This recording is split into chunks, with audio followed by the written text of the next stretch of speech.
Thanks. And so my talk will be devoted on something maybe you never heard of it. Not the tectonics and climate, because all of you, I think, you know about tectonics a little bit and tectonics and climate. But what I will tell you in the next few slides, I think you will discover a lot, and I will try to go not too fast, but to go fast enough so that you can ask some question at the end of this talk. So next slide take us about 1 century ago. There were big scientists, I'm sure you know their name. One is Alfred Wegener. And Alfred Wegener was a really great man. He understood, but he understood that the plate motion was very important. And also, in his family was Wegener and Köppen. And Köppen was also a very great scientist. So Wegener understood the link between tectonics and plate motion, and he realized that plates were dancing over the Earth with cycles. And this was a major discovery. He published a book one century ago in 1915. But the most important for this talk is that he met Wegener and Köppen because they were in the same family, they worked together, and they produced another book in 1924. And this is a pivotal book because they understood not only that the plates were drifting, but also because of this motion, they were experiencing different climate. When they were drifting from equator to pole, of course they experienced different climate from wet and warm to dry and cold. And of course the vegetation also changes. And Köppen was able to model this vegetation very simply and to validate the fact that plate motion acts for climate. This was really a major step. But in fact, as you know, the real basis, the real processes to understand plate tectonics were only discovered in '68. It's just 50 years from now. Okay, this is quite a beautiful story, but it's an old story. And the next slide will give you something different. So the next slide is devoted to another very important scientist.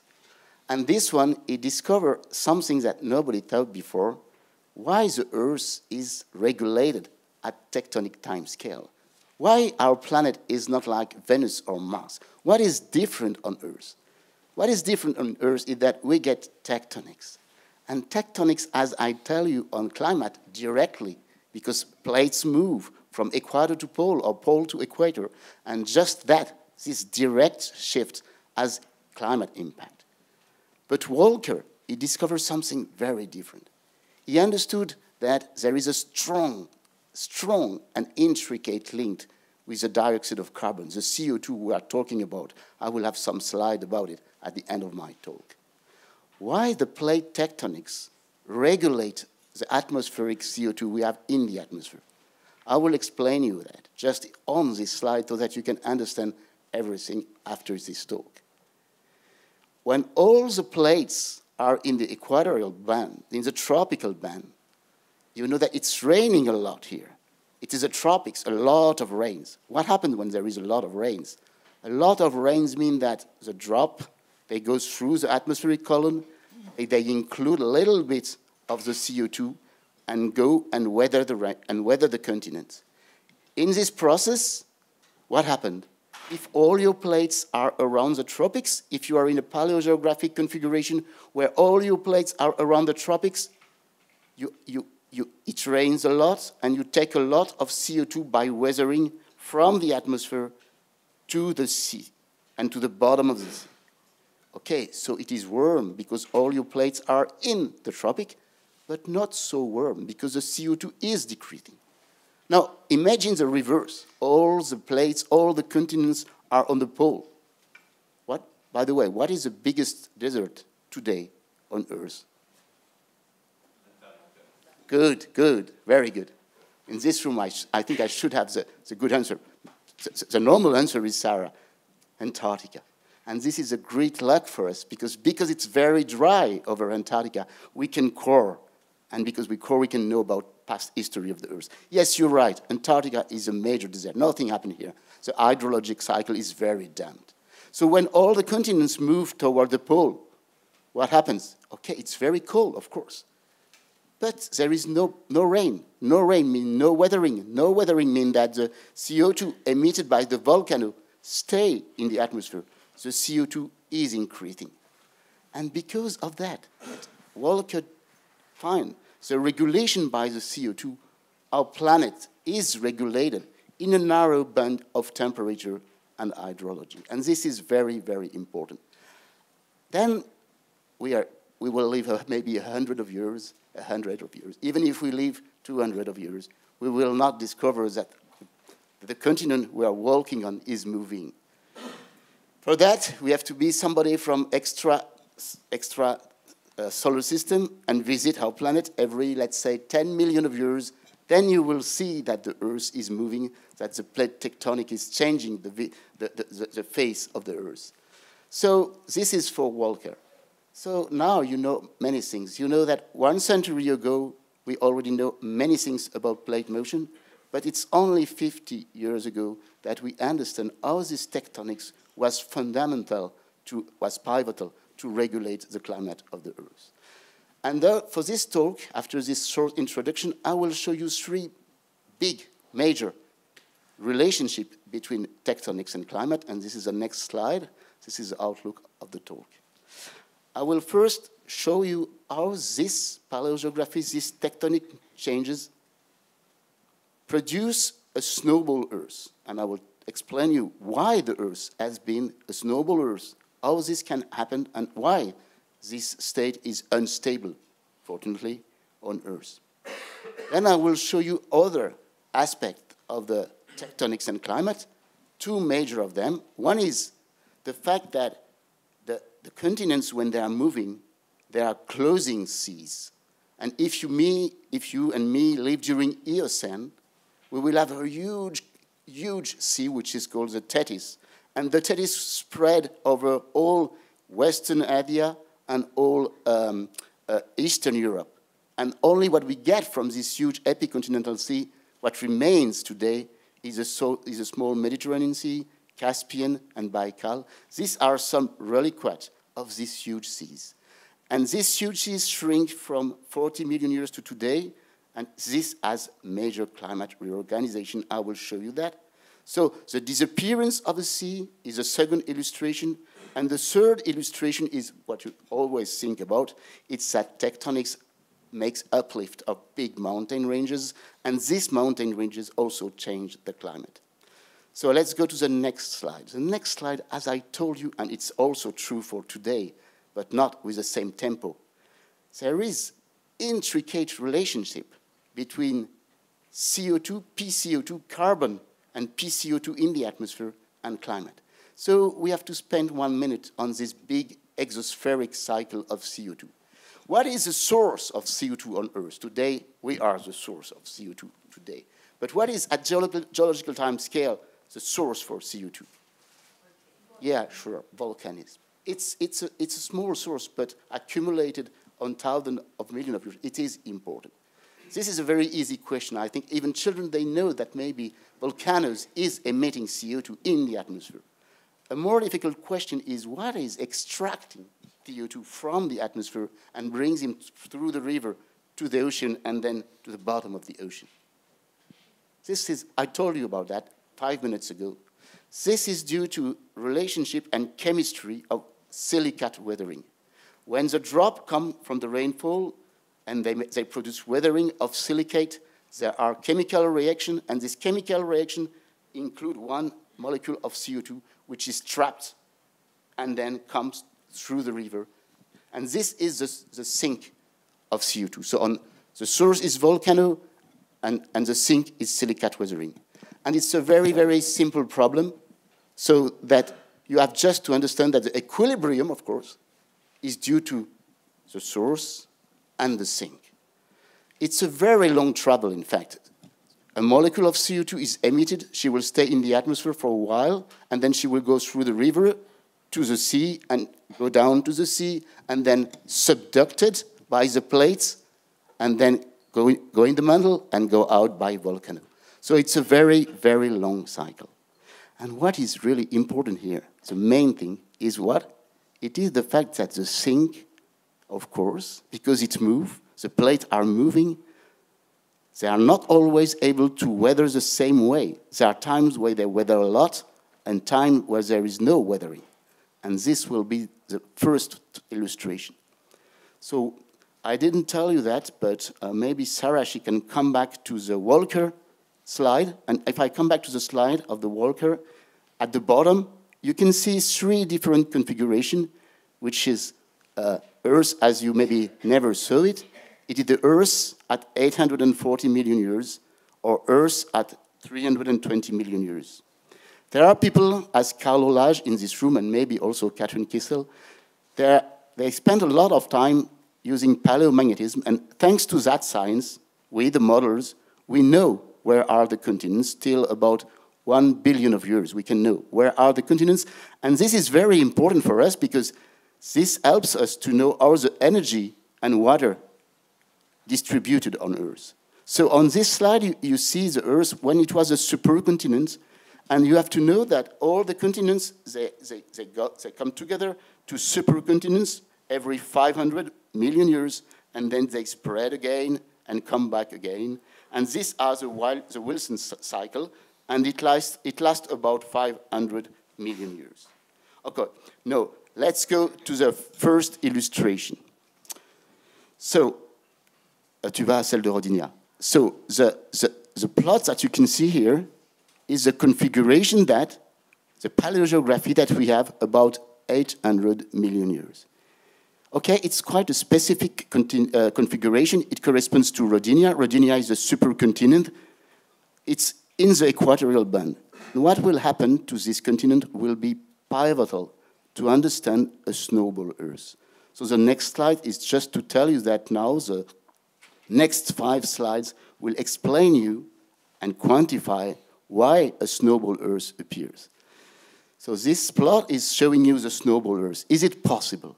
This is certainly for me, which is already 60 years old, maybe 20 years before, at the end of the last century, a major discovery came out, and this was the possibility that the Earth become completely white. And this, at the beginning, it was really not accepted, but I will tell you why this was, in fact, possible. To quantify that, to see why the hypothesis that we give for that with my colleague and PhD called Yannick Donadieu and Guillaume Lehir, we built a model, and this is a model that we built. We need a model that computes the climate, of course, but also the PCO2, that means the CO2 cycles that I just explained.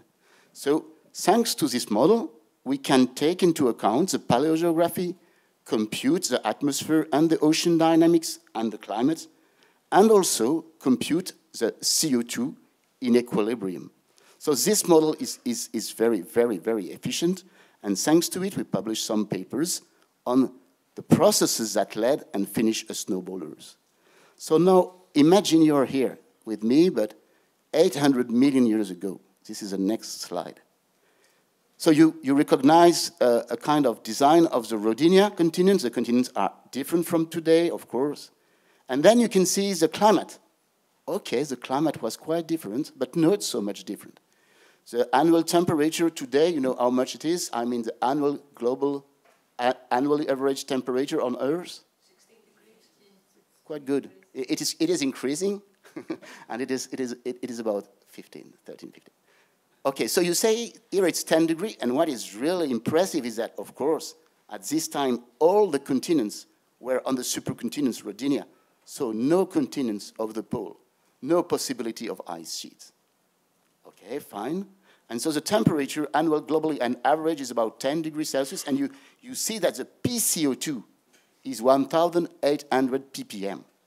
Okay, so it's huge, it's very important, and this is why you get a good temperature.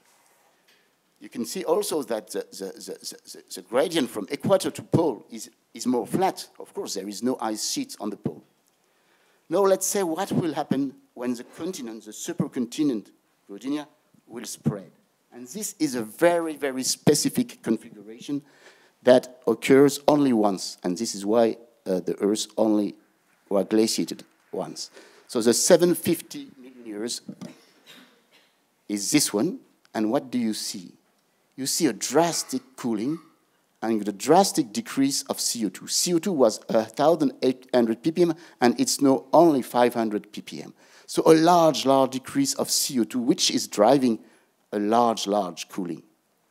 Now I will explain you why this is very, very specific. You know, okay, you know that when all the continents are on the equatorial band, okay, because of the Wilson cycle, it will break like this, normally in all the directions. But what happens during that period, about 800 million years, was that, in fact, the continents spread in little plates, and these little plates, they remained in the equatorial band. Okay, Gilles, why is it so important? It is very important because when you get a supercontinent in the tropics, around the supercontinent there is a lot of rains and weathering, but at the center, not so much, a little bit like Siberia today, very dry. But when you break it in little plates, all these little plates are weathered a lot. And this, if you compute it, this is the optimal configuration to take CO2 from the atmosphere and to put it in the continent. And this is why the next slide, during that period, you decrease and decrease and decrease and decrease the CO2. And this period of time, it's a very long decrease. And this period of time is called the Cryocene, because it is a period of time on Earth where we get a snowball Earth due to that tectonics configuration. So this is maybe the most striking event on Earth, and it is really linked to the triptych of tectonics, climate, and carbon cycle. Now, I will show you something different. So it is the end of the first illustration. I will show you all the cartoons that I very often show so that you get an idea of what happened on ten of million time scale. So Sarah will show you a cartoon which begins 250 million years ago. This cartoon has been done by Beth several years ago. I always show it because you can imagine how this happens.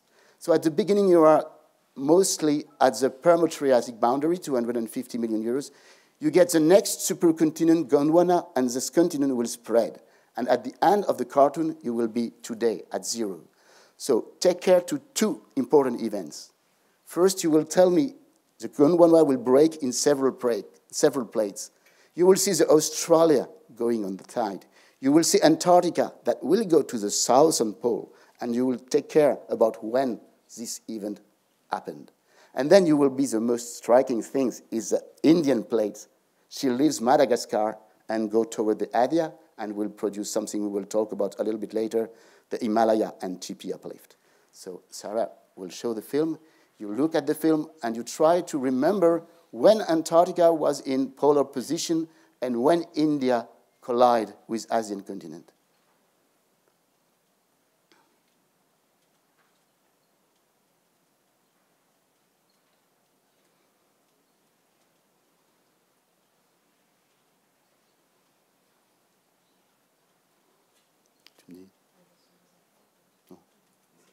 So I will redo it at the end if we have time. Now we are going to the second illustration. The second illustration is to show you that since 40 million years, so it's much more recent, the climate has drastically changed. And it has drastically changed because of the tectonics. And I will show you an illustration where, as I told you at the beginning, the Parathetis, which was a huge epicontinental sea, shrink during Eocene, Oligocene, and Miocene. And about Tortonian 7 million years ago, it remains a little bit like it is today, with only the Caspian, the Lake Baikal, and also the Mediterranean. And this has really produced major changes on the Earth and on the climate that we know. Okay, I will show you the results on 2 steps. One was when I was young and I get my first PhD, Frédéric Fluteau.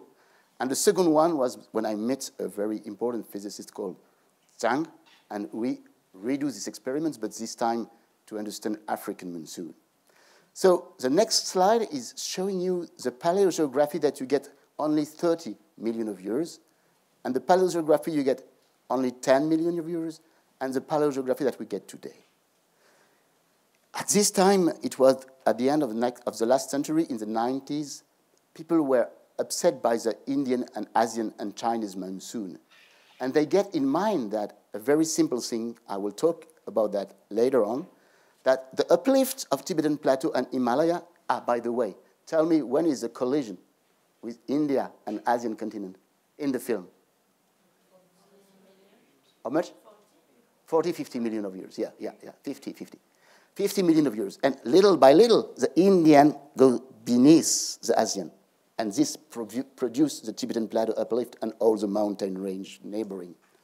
So this is a very important event. And people think that because of this mountain range, the monsoon, the Asian monsoon, begin. But in fact, one of the other causes of that is that when you get, this is very easy to understand, when you get a very big and very huge sea, epicontinental sea, what happens? This is the next slide on temperature. If you get a huge continental sea over West Asia and East Europe, the climate is very damped. Winter are not so cool, summer are not so hot, because the sea damped a lot, because the sea has a thermal inertia. So if we and me were living just there, in this Kazakhstan, all these places where the summer is very, very, very hot, it was cooled. It was the seasonal cycle was really, really, really damped. And when the epicontinental sea shrink, and was replaced by continent, then you get a huge continental mass. And this huge continental mass provides major difference between summer temperature of a continent and summer temperature of the ocean, and the advection of a lot of water to the continent. So this is very important. And the next slide is the slide why this paper has been published in an important journal, was that Frederick and I, with model you can do that, you can see the impact of putting and shrinking the Tethys and putting or not the Tibetan Plateau. And what you see on the top is the effect on precipitation, that means monsoon, during summer of the shrinkage of the Tethys. It is huge. And you can see also at the bottom the sole effect of the increase of Tibetan Plateau, and it is also important. But in science, there is not only one cause. Most of the time, there is a lot of causes, and the model helps you to get the consistency between these causes. So what you have to remind is that the shrinkage of the Para-Tethys drastically modify the Chinese and Indian monsoon, but the Tibetan Plateau uplift also plays an important contribution. After maybe 10 or 15 years, I was working on another topic. A very good friend of mine come and say, "Hey, Gilles, I think you make a mistake. When you go down from Europe, you turn to the India," because at this time, it was very on fashion, the Indian monsoon and Chinese monsoon. "But you do not care enough to Africa." I say, "Yes, you're right." And he did the same simulation with a better model, maybe 15 years after. So he redo the same forcing, the shrinkage of the Para-Tethys. So here you see on this plot the shrinkage of the Para-Tethys at late Oligocene, beginning of Miocene, about 20 million years ago, at the end of the Miocene, about 5 million years ago. And he redo that, but not for the Asian monsoon, but for the African one. And the major result he found, that was also published in an important journal, was that this shrinkage has also major impact, of course, on African monsoon. And one of the things that he showed was that this led to the fact that the Sahara began to be a desert. Before 7 million of years, the Sahara was green, always green. And after that, it was yellow, and from time to time green. I will come back on that later. But what you can see here is that this is a plot when you can see the precipitation during summer, okay, over North Africa, and we make an accumulation plot. So on the diagram, you see the quantity of water that is falling on this box. And you see that there is a drastic step towards very low precipitation about 7 million years ago. And this is very consistent to the dune that we have and major evidences that Sahara begin at this time due to the shrinkage of this Para-Tethys. So you see that both monsoon systems, Asian and African, were impacted. Why Zhongshushang was much more clever than I is the next slide for me. The next slide is a little bit more complex. When you have the climate evolution over Africa during that time period is very important. You know that all our ancestors, our human ancestors, are all living in Africa, Eastern and Southern Africa during that time.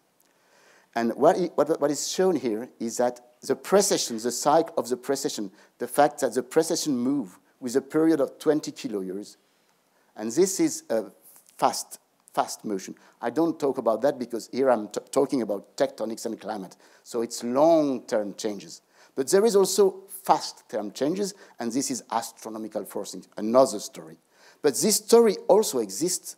It's like a mosquito, and we are talking about an elephant. But there is this mosquito, and this mosquito changed the climate at a precession cycle of 20 kiloyears. And what does it mean? This plot shows you that when the Tethys has shrunk completely, of course, the impact of precession will be drastically different. That means that there will be huge difference during these 20 kiloyears, the cycle, between large monsoon, when you can have monsoon all over Africa, and small monsoon when it's only east of the rift. And this has major, major consequences on the dispersal of our ancestors. 3 slides to illustrate that.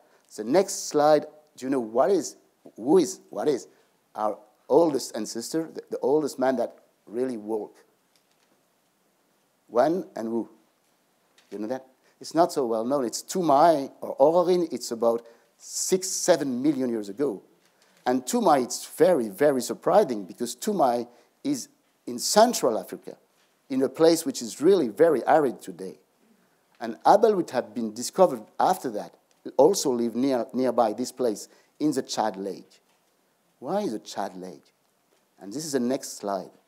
Because as I told you, between 7 and 2 million of years, because of the shrinkage of this Tethys, the climate was mostly driven by precession. There were periods where a lot of rain was available over Africa and periods where only east of the rift. And this is the oscillation of this system. And if you are interested to the fossil record of our ancestors, you certainly thought, why there is so much fossil east of the rift and so few Central Africa? A good reason for that is archiving. Archiving is not so good in Central Africa rather than East and South Africa. But the most important reason is that most of the time, east of the rift was covered by forest. And you know that our ancestors were living nearby tropical forest because they need fruit all the year. So this is the reason why you get so many. And why do you get so few people on the Chad? Because the Chad changes. When you get big monsoon, the Chad becomes a mega Chad. And it was possible to live there for a while. And then the climate became again arid, and it was no more possible. And the next slide shows you the work of another PhD of mine called Camille Contou. And she demonstrates that this period of really hard rainfall, big monsoon, makes a mega lake shade. And you have to imagine that this lake was in the tropics, so it was very evaporative. So you have to put a lot of rain to maintain it. And it was possible to sustain these lakes for maybe 6,000 kiloyears during a cycle of 20. So that means that 1/3 of the time it was possible to go there and to live there, and there were a vegetation, a mosaic vegetation that allowed life.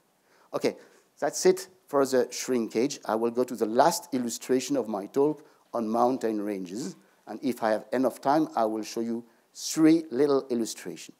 The first one is on the Tibetan Plateau because it's the most important ranges that we have on the Earth.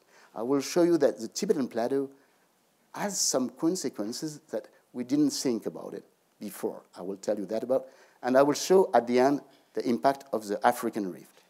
So now the next slide is to show you what is the state of the art. When Booth and Kwang made this publication in Nature some years ago, they were upset about one very important explanation, which was, you know, when you get the Tibetan Plateau, you get a mountain range. Okay, this is important. It's a neurographic forcing. But it is also the fact that you get on Himalaya and Tibetan Plateau, you get snow. And this is also very important because it changes the albedo, the power to reflect the light. So they were wondering, what is the more important? Is it the fact that you get a mountain range, or is it that this mountain range is covered by snow, and so she has an important albedo? What is the most important for monsoon? And on this plot, I show the precipitation during summer, that means the monsoon, and you see that the most important thing is the fact that you get a barrier, a neurographic range. The fact that this range is covered by snow is also important, but it's second order.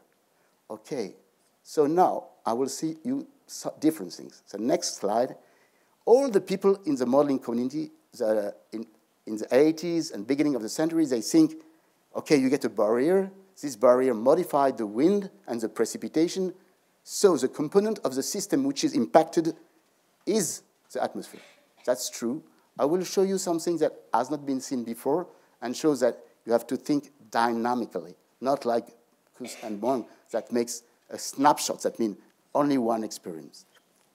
I got a collaboration with Ramstein, and this guy, he said that, which was very, very clever, that when the collision occurred, so when the collision occurred, you told me, 50 million years. 15 million years, you didn't see, I didn't tell you to take also care where the collision occurred. But the collision occurred in the equator, in the tropic, at about 10 to 20 degrees, let's say 15 degree north. But after that, India continued to push under the Adyan. And this makes the Tibetan Plateaus, Himalaya, but the Tibetan Plateau, Himalaya also go northward as far as the Indian collision continue.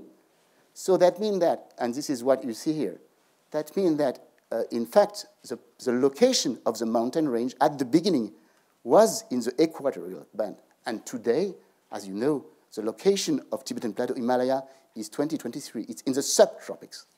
And the next slide shows you that if you account for that, if you understand that the mountains are not uplifting like that in one second, but there is a dynamics of that story, and it's very, very complex, in fact.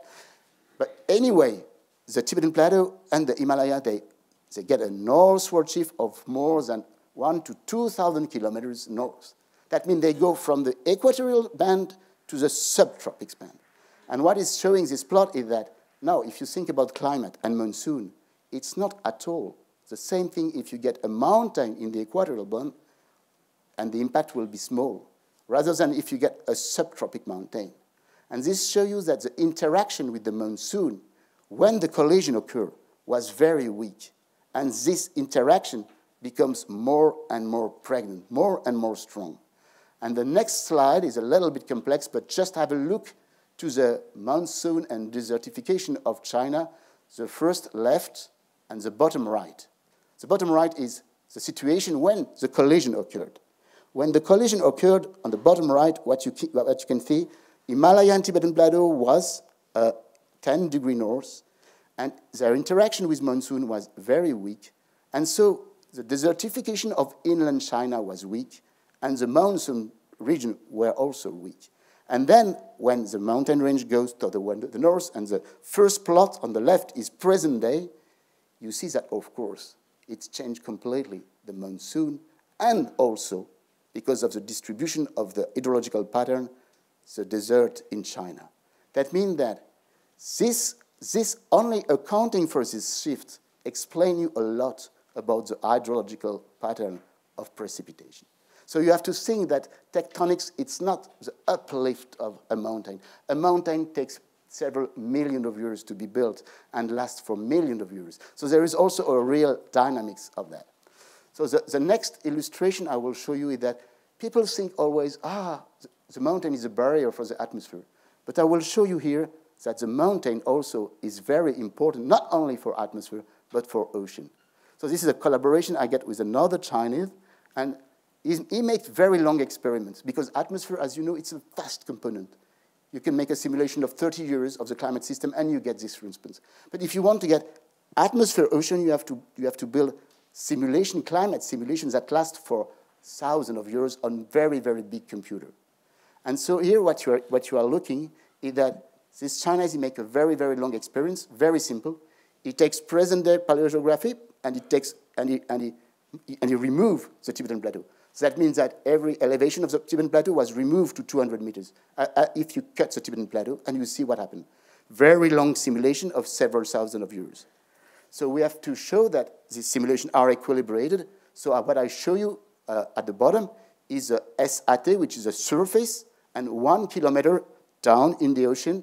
And you see that for the first simulation, which is 1,000 of million of years, 1,000 years, you see that the temperature are equilibrated.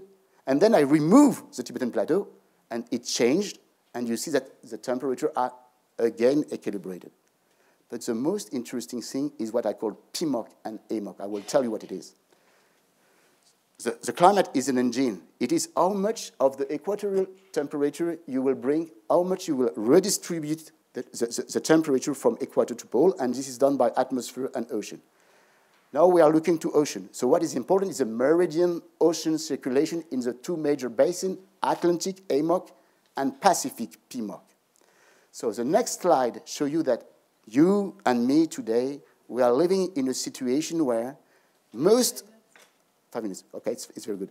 Most of that transport is due to Atlantic. The AMOC is very strong today, very strong, and the PMOC is very weak. But when you remove the Tibetan Plateau, the AMOC is drastically decreased, and the PMOC is increased. This is what this plot is showing you. You see AMOC, you see what happens when you get no TP, what happens when you get a modern TP. And you see that the AMOC is largely decreased when you get no TP, but reversely, the PMOC is largely increased. That means that the mountain range does not only impact the atmosphere as a barrier, but also impact the ocean. Why? Because, of course, the precipitation pattern when you get a mountain range is completely different. So the fresh water that you bring to the sea is different, and moreover, as you know, it's very important, the wind for the ocean circulation. When you get a big mountain range, you change the planetary waves, but you also change the wind. So it's not surprising that you get such a big impact. And the next slide shows you that it is very complex. I made a very, very, very simple explanation of that. There is a lot of feedback in the climate system that finally shows that there is a big difference if you take or not the orography on ocean. The last illustration that I will show you now is the African rift. As I told you, if you look at a picture of Africa, you will see this beautiful mountain chain. It's really a beautiful mountain chain going from the north to the south. And it's very important for human and our ancestor. Why they live there? Why they live east, mostly east? I explained you already. That if you want to make a simulation of what happens before and after the rift, you discuss with geologists, and it's a nightmare. So the next slide is to show how simple guys like me and the PhD I get at this time was Pierre Sepulcre. We drastically modify this picture. We make no rift, 2 days rift, and a half of rift, and we want to know what will happen when we do that in a simulation with a very sophisticated model. So as I get only 4 minutes, I will go very fast. I will explain you just the result. So Sarah now is showing you the difference in precipitation. What happens when you get no rift, when the rift about 10 million years ago was flat? What happened was that the monsoon can come into the east of Africa. And we know that because we know that from 7 to 2 million of years, there were a lot of forests there. So the hydrology was very, very high. And when the rift uplift during that period, the eastern part of the rift become dry. And because the eastern part of the east become dry, what happened, and this is the next slide, the vegetation changes. Instead of getting a lot of trees and tropical trees, you get a savanna. And this is pivotal for us. It's one of the reasons why we reinvent the biped. But I can answer the question concerning that topic. And now I go to the last slide of the talk. What will happen next? The tectonics will continue. The problem is that the tectonics people, it's a very difficult science. They can linearly tell me about 30 million of years how the plate will change. So what you see on this film, on this little cartoon, is what will be our continent in the next tens of millions of years. But we are going, of course, to a new supercontinent that Jean-Baptiste called Amasya. I don't know the real name.